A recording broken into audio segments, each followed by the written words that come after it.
do excuse a blanket fort that's behind me. It will all make sense eventually, or it won't. But you know what? It's perfectly fine for a 22-year-old adult to have a blanket fort. I am living on my own now. Nobody can stop me from building forts. It's a great little cave.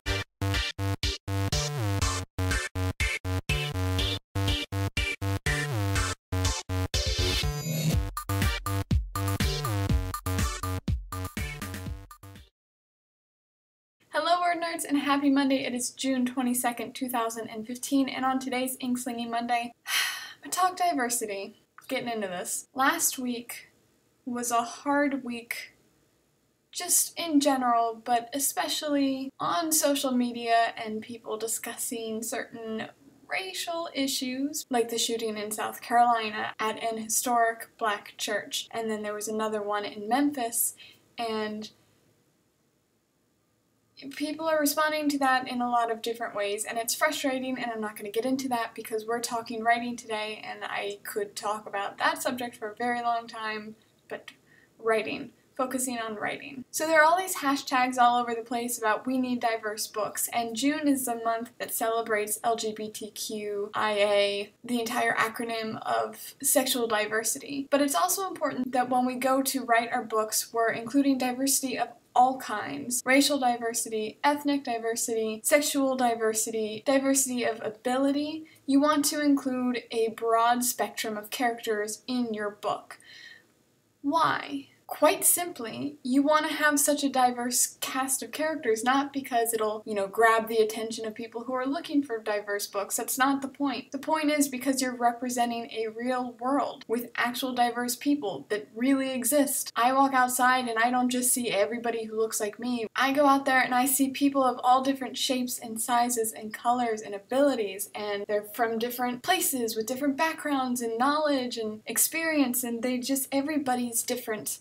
So why shouldn't it be different in fiction? To me, this point becomes even more important when we're talking about fantasy, when literally you have zero reason to not include diverse characters. Why can't you write diverse characters? You're having dragons in your book. You can't say that you can't write a black character if you're writing dragons. That's a weird comparison to make, but let me explain. Some authors are really hesitant to write diverse characters because they are not diverse themselves. There are a lot of white female or white male authors who are tentative to enter the territory of diversity, because what if you mess it up? Now, this is a valid concern to have. You don't want to write diversity in an insensitive manner with your eyes closed and just be like, there we go, we have a character of color so everything's fine. No. No.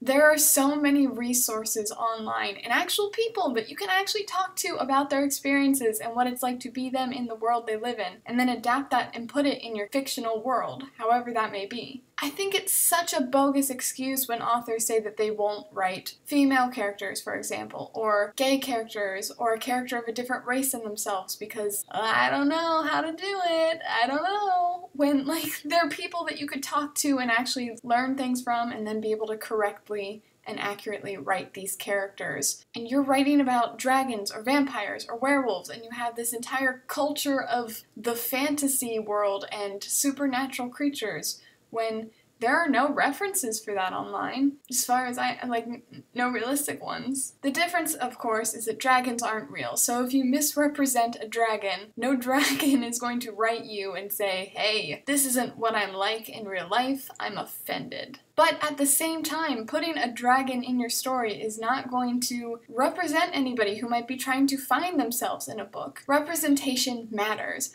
Oh my gosh, it matters. If you've ever heard of Glozell on YouTube, which she's hilarious and you should find her, when she went to Disney and met Tiana, the first black princess, she cried because when she was a child, there were no black princesses. Just let that sink in.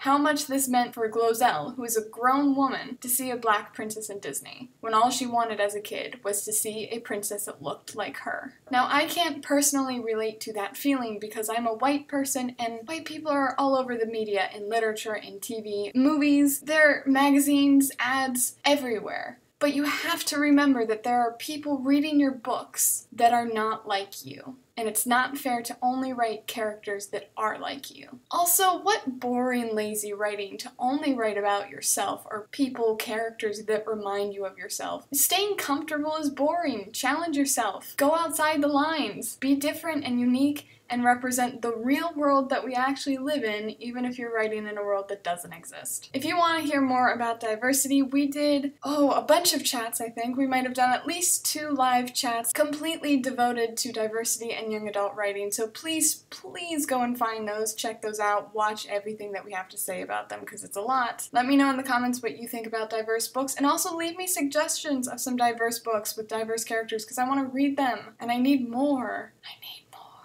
Speaking of diverse books, this month's book club choice is Simon vs. a Homo Sapiens Agenda, which we will be talking about this Sunday, 7:30 p.m. Eastern Standard Time. Please join us if you can make it. It's a great book, and I have many feelings about it. Until then, I love you, nerds. I'll see you Sunday.